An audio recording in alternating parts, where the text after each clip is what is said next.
Assalamualaikum warahmatullahi wabarakatuh. Rekan-rekan, ketemu kembali dengan saya Eko Murianto di channel Dadi Timar. Alhamdulillah hari ini kita bisa bertemu lewat konten kembali. Sebelumnya saya ingin mengapresiasi rekan-rekan yang selalu mensupport Dadi Timar, dan selamat datang kepada rekan-rekan yang baru saja bergabung dengan Dadi Timar. Semoga penjenengan dan semua rekan-rekan yang menyaksikan konten-konten Dadi Timar dapat mengambil manfaat dari Dadi Timar, kemudian juga bisa menyebarluaskan menjadi bagian dari Dadi Timar untuk bagaimana kita berupaya membagikan apa yang kita ketahui, apa yang penjenengan ketahui kepada rekan-rekan yang lain. Hari ini di awal tahun baru 2021 tentunya semuanya saja berharap bahwa mestinya tidak hanya di tahun baru tapi di setiap hari, bagaimana agar hari-hari yang kita jalani ini, hari esok menjadi lebih baik dari hari yang kita alami sekarang. Rekan-rekan yang setia dengan Dadi Timar, terima kasih. Kali ini saya akan berbicara sedikit tentang penggunaan dana desa, di mana baru-baru saja di penghujung tahun di hampir semua grup WA yang saya lihat ini selalu ramai dengan PMK 222, nomornya cantik, 222 tahun 2020 tentang penggunaan dana desa. Jadi di PMK 2020 yang baru saja terbit ini di banyak grup banyak yang nge-share ya, karena bentuknya masih PDF, banyak yang nge-share. Kemudian saya yakin semuanya sudah dapat atau semuanya nanti bisa mengambil dari grup-grup atau dari internet bahwa sudah ada PMK 222. Nah, kali ini ketika saya perhatikan teman-teman ini ternyata hanya nge-share tapi tidak semuanya mau membaca, bahkan sudah mulai ada yang bertanya, Pak, tidak buat konten yang 222? Oh iya, jadi nanti akan saya pandu rekan-rekan, mudah-mudahan ini bermanfaat karena ini juga hal yang baru, PMK ini hal yang baru, mudah-mudahan nanti bermanfaat. Saya akan buatkan kita bedah bareng-bareng begitu, isinya tentang apa, tentunya tidak secara keseluruhan. Artinya secara detail pasal per pasal kita akan bahas tidak seperti itu, tetapi paling enggak rekan-rekan dengan menyaksikan konten ini tahu tentang bagaimana penggunaan dana desa di 2021. Jadi desa ini kan induknya ada 3 begitu ya, yang mengatur itu ada 3. Yang pertama di Kementerian Dalam Negeri, Kementerian Desa, dan juga Kementerian Keuangan. Jadi di Kemendes ada, di Kemenkeu ada. Nah, tugas kita untuk mensinkronkan apa yang sudah diatur di 3 kementerian ini supaya kita bisa berjalan tidak salah, minimal tidak salah.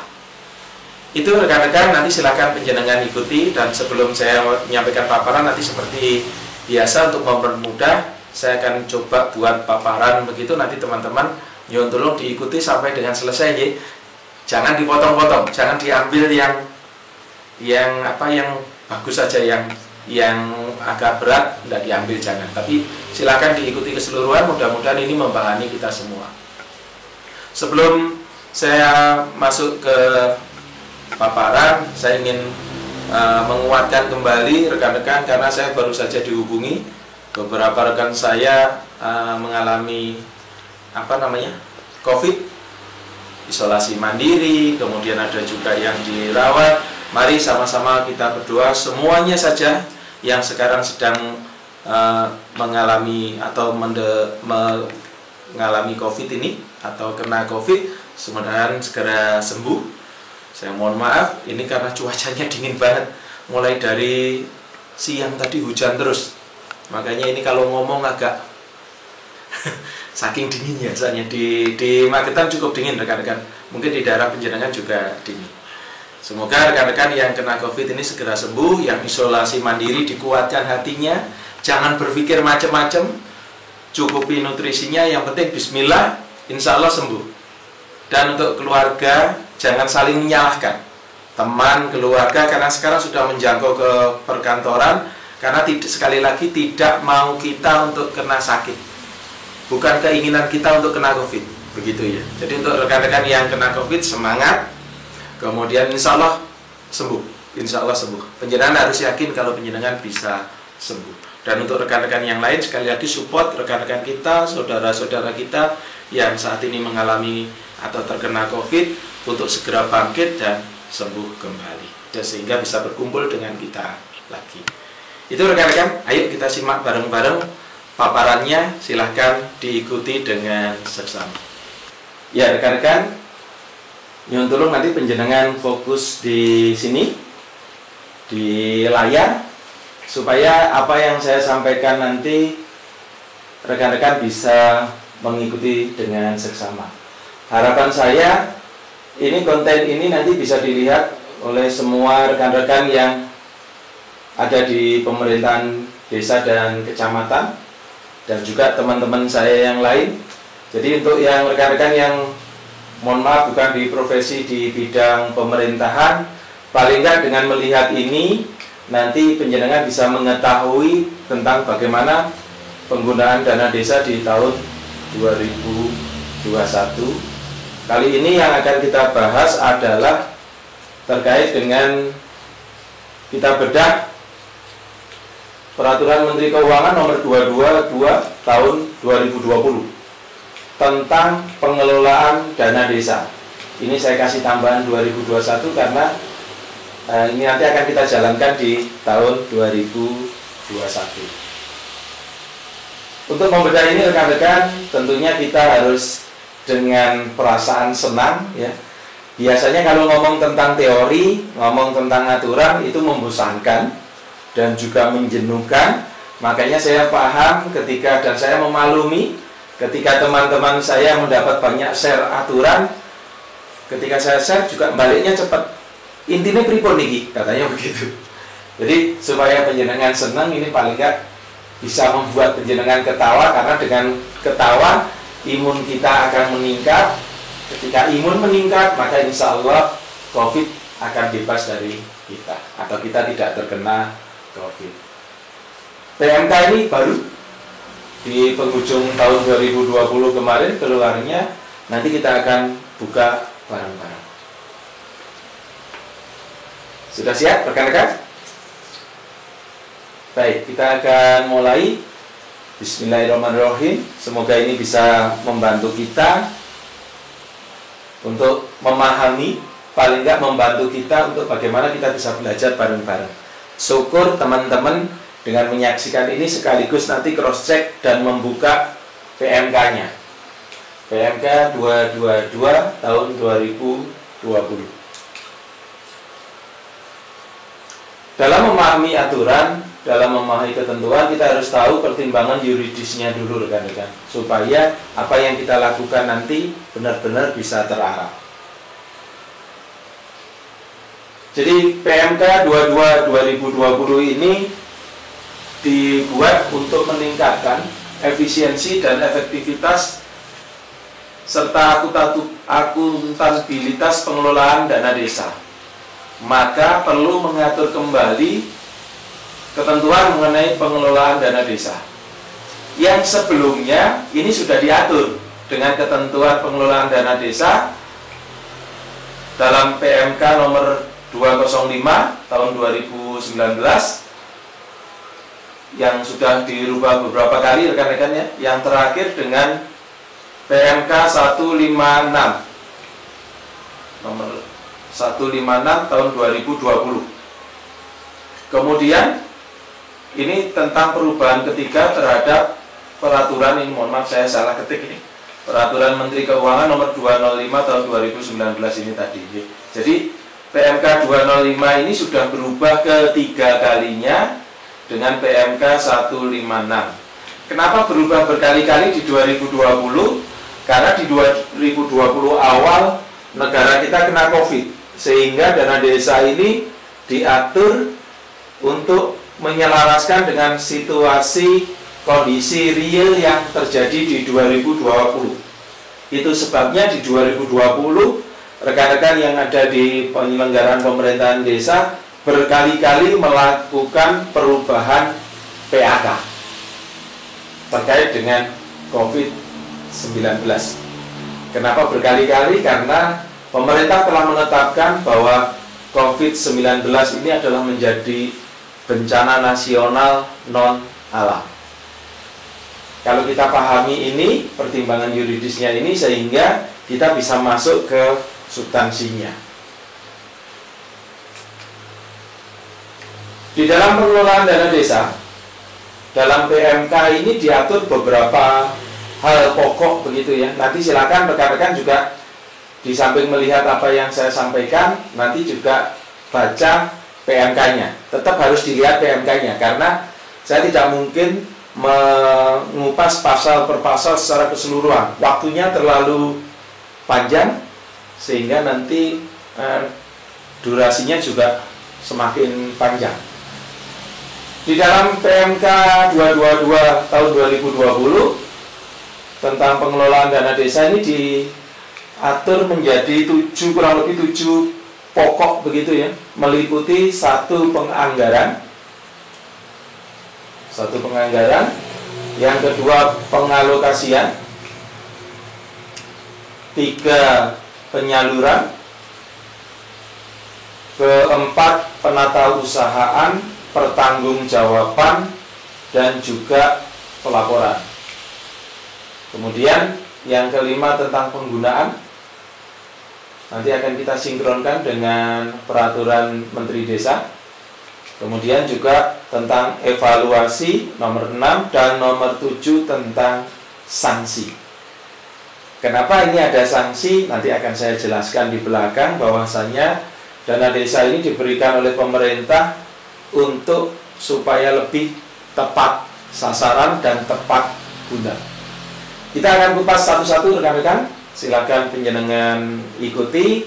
Bagi rekan-rekan yang menyimak konten ini sambil membuka PMK-nya, monggo silakan. Ayo kita bedah bareng-bareng. Terkait dengan penganggaran ini rekan-rekan, ini masalah anggaran, itu diatur di pasal 4 dan pasal 5. Di PMK itu diatur di dalam pasal 4 dan pasal 5. Yang diatur di sana ini adalah seluruhnya domain pemerintah. Artinya kalau saya matur ke penjenengan pemerintah itu artinya pemerintah pusat. Jadi ini adalah domainnya pemerintah pusat. Kita wajib baca dan tahu bahwa pemerintah pusat apa maksudnya membuat ini, kemudian bagaimana mekanisme penganggarannya. Di sana diatur di pasal 4 dan pasal 5.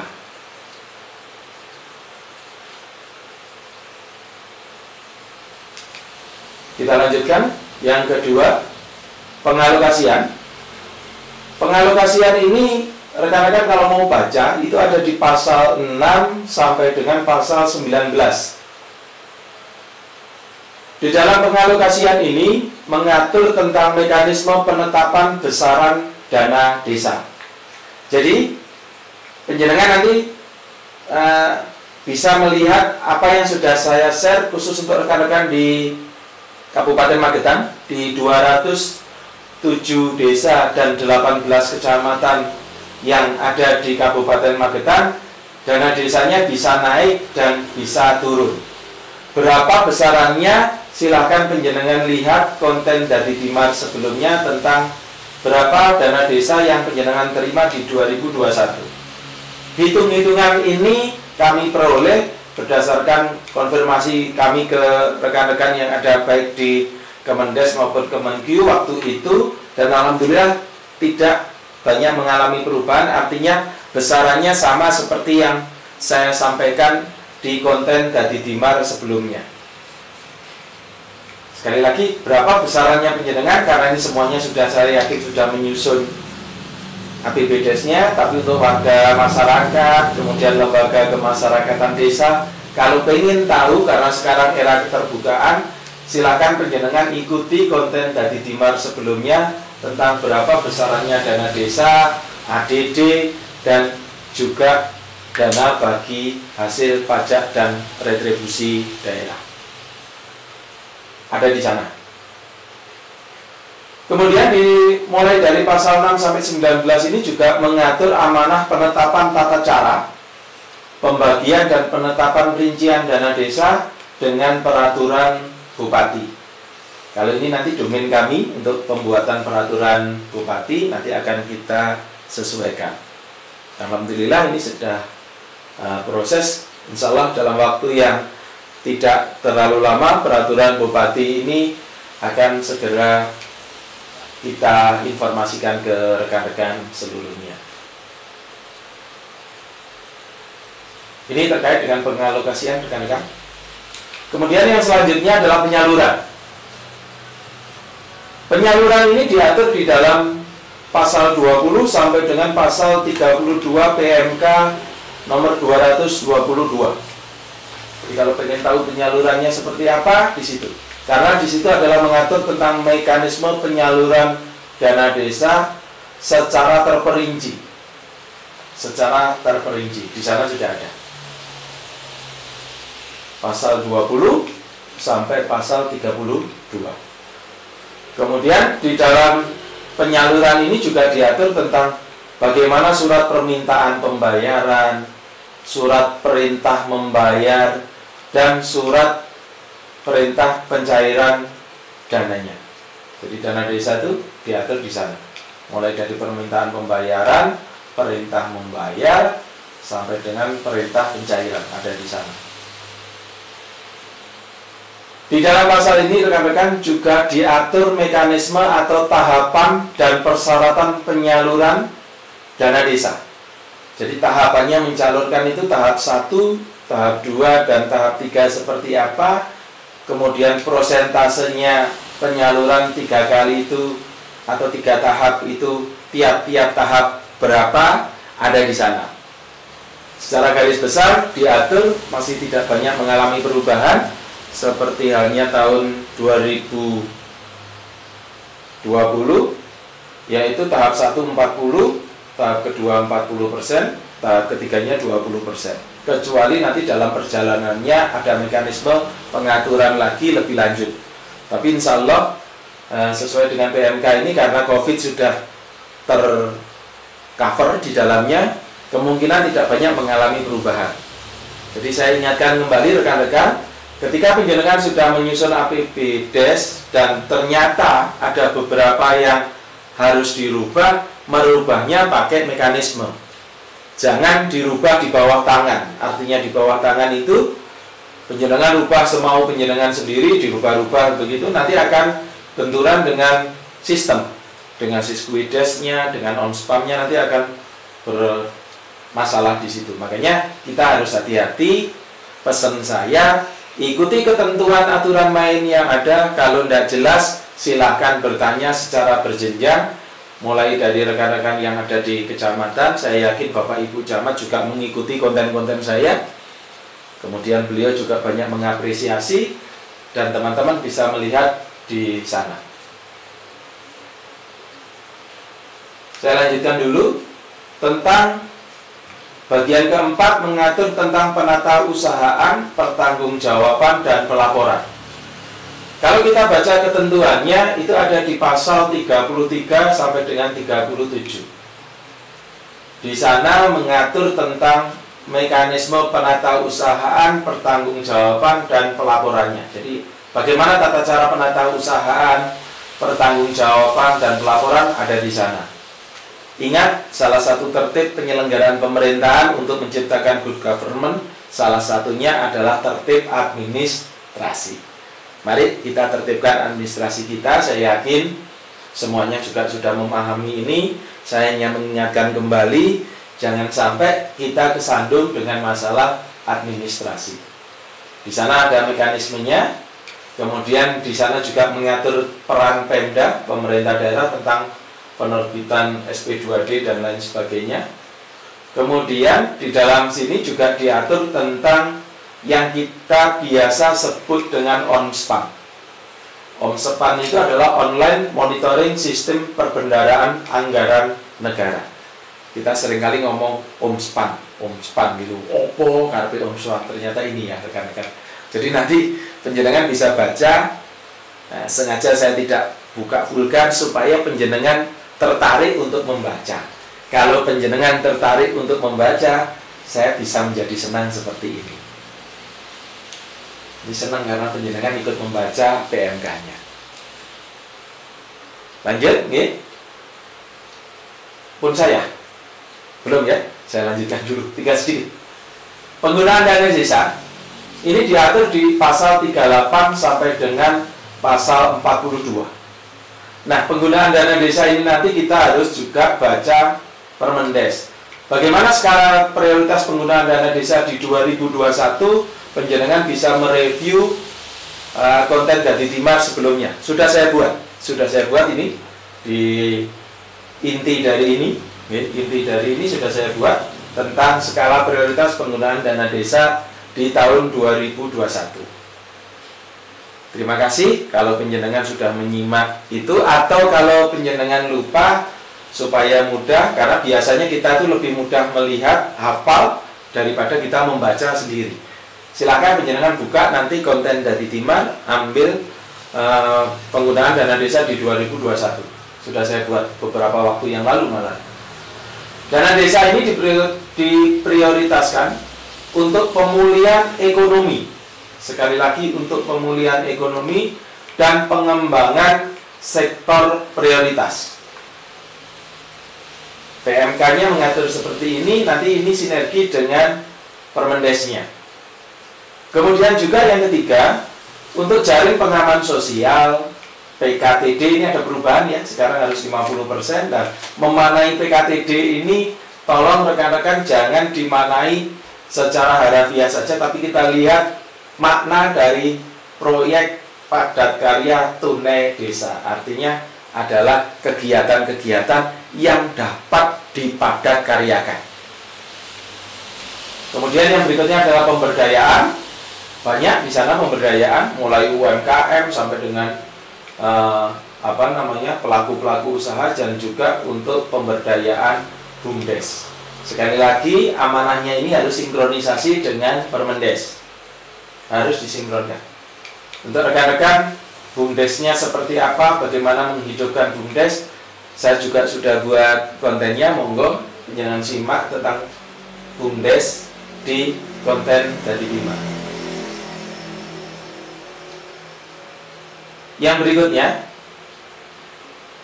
di situ juga diatur tentang mekanisme penghentian DD. Jadi dana desa ini rekan-rekan dapat diberhentikan atau dihentikan oleh pemerintah pusat atau pemerintah bila kepala desa menjadi tersangka penyalahgunaan dana desa. Jadi bila kepala desa menjadi TSK, ini dapat dihentikan. Makanya saya menghimbau rekan-rekan untuk bila mudah-mudahan dana desa di wilayah kita dapat dilaksanakan dengan baik supaya hal ini tidak terjadi. Tetapi ini wajib saya informasikan supaya kita lebih berhati-hati. Bukan berarti kita menakut-nakuti, tetapi paling enggak teman-teman juga semakin hati-hati dalam menggunakan dana desa sesuai dengan ketentuan peraturan perundangan yang berlaku. Kemudian di samping kepala desa menjadi tersangka atau TSK ini, juga desa tersebut mengalami permasalahan administrasi, ketidakjelasan status hukum. Ini juga bisa dihentikan. Penyaluran atau penggunaan dana desanya, karena akan dicairkan secara bertahap.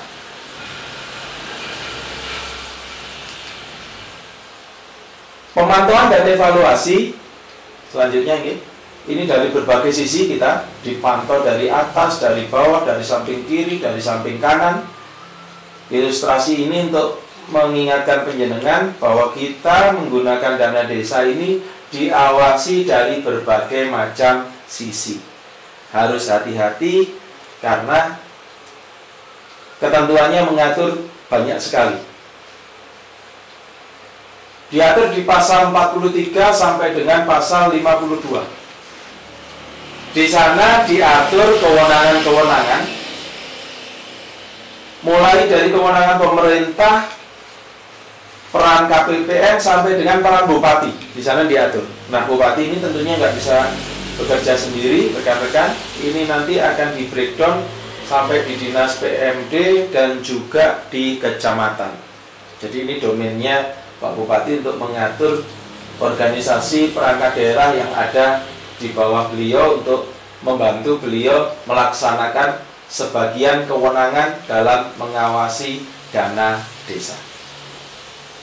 Ingat, yang mengawasi dari kanan, dari kiri, dari atas, dan juga dari bawah.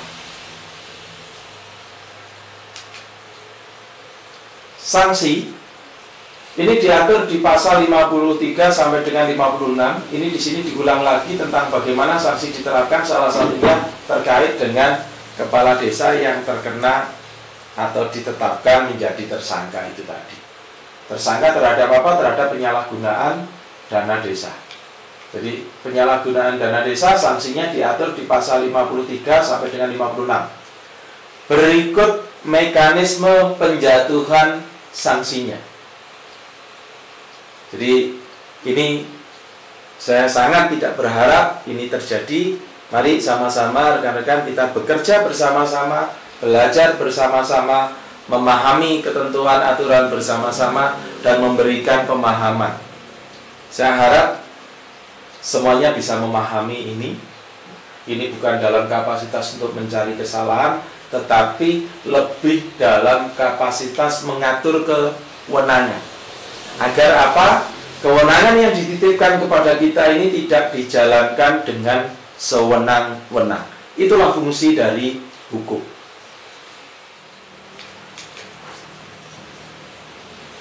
Yang terakhir terkait dengan ketentuan penutup. Ketentuan penutup ini diatur di pasal 63 sampai dengan 64 rekan-rekan. Jadi ketentuan penutup ini memang semua produk hukum ketika berubah-ubah pasti ada ketentuan penutup. Biasanya di sini mengatur ketentuan transisi, tapi secara teknis monggo nanti dibaca di pasal 63 dan 64. PMK ini, PMK 222 tahun 2020 ini ditetapkan pada tanggal 28 Desember 2020. Jadi memang di penghujung tahun munculnya. Di beberapa grup sudah ramai ditanyakan PMK-nya mana, PMK-nya mana, begitu nih. Ini ditetapkan di 28 Desember 2020, diundangkan tanggal 29 Desember 2020. Ketika sebuah produk hukum mulai diundangkan, maka seluruh warga masyarakat atau yang berdomisili di wilayah hukum Indonesia ini tahu tidak tahu dianggap tahu. Nah, saya ingatkan di sini karena sudah diundangkan di semua jajaran, mulai dari kecamatan, termasuk di diri saya sendiri, saya mengingatkan diri saya sendiri dan Bapak Ibu Camat, kemudian di dalam susunan organisasi dan pemerintahan desa, mulai dari kepala desa sampai KAUR, KASI, dan Kami Tuwo, ini harus tahu ini. Tahu nggak tahu dianggap tahu. Termasuk rekan-rekan atau Bapak Ibu yang bertugas di BPD. Tahu nggak tahu dianggap tahu. Untuk bisa tahu ini, nyun tulung tetap dibaca. PMK ini tetap dibaca, pasal per pasalnya monggo dipelajari bersama-sama, termasuk lampirannya. Jadi di sana ada lampirannya. Dari 64 pasal ini berikutnya masih ada lampiran penjelasan dari PMK ini. Totalnya ada 92 halaman. Jadi PMK 222 itu yang dibuat PDF yang sudah dibagi di beberapa grup. Totalnya ada 92 halaman. Monggo rekan-rekan cermati bareng-bareng. Jadi ini bukan berarti saya yang paling ngerti, bukan. Kebetulan saya sudah baca. Nah, penjenengan juga harus baca. Kurang lebih 92 halaman. Silahkan diikuti dengan seksama, dan kalau ada hal-hal yang kurang jelas rekan-rekan silakan komunikasi baik dengan Bapak Ibu Camat yang ada di 18 kecamatan ataupun juga bisa datang ke tempat saya atau ke kantor saya. Untuk rekan-rekan saya yang di luar atau berkecimpung di dunia di luar pemerintahan, bukan berarti ini tidak penting. Saya malah berharap penjenengan juga mengetahui, mungkin yang bergerak di dunia UMKM, di BUMDes, penjenengan juga tahu bahwa ada dana desa yang diprioritaskan untuk ke arah sana. Itu rekan-rekan beberapa hal yang dapat saya sampaikan, semoga bermanfaat. Mungkin dalam penyampaian ada tutur kata saya yang terlalu cepat, ada hal-hal yang suara yang kurang jelas, gambar yang tidak menarik, saya mohon maaf. Semoga yang saya sampaikan ini bisa bermanfaat buat semuanya saja. Dan ketika penjenengan sudah dapat ini, nyuwun tulung dibagikan. Mari sama-sama kita mengambil peran menjadi dimar dalam kehidupan. Jadi ketika penjenengan dapat ini, kemudian penjenengan share ke teman-teman yang lain mengambil manfaat, maka itu adalah rantai dari kebaikan yang kita buat. Mari kita perpanjang rantai kebaikan ini, semoga kebaikan akan muncul di dalamnya dan itu membuat kita mendapatkan pahala yang kita yakini. Terima kasih. Sukses untuk kita semua. Semoga penyelenggaraan pemerintahan desa menjadi semakin lebih baik dari sebelumnya. Matur nuwun, nyuwun pangapunten. Assalamualaikum warahmatullahi wabarakatuh.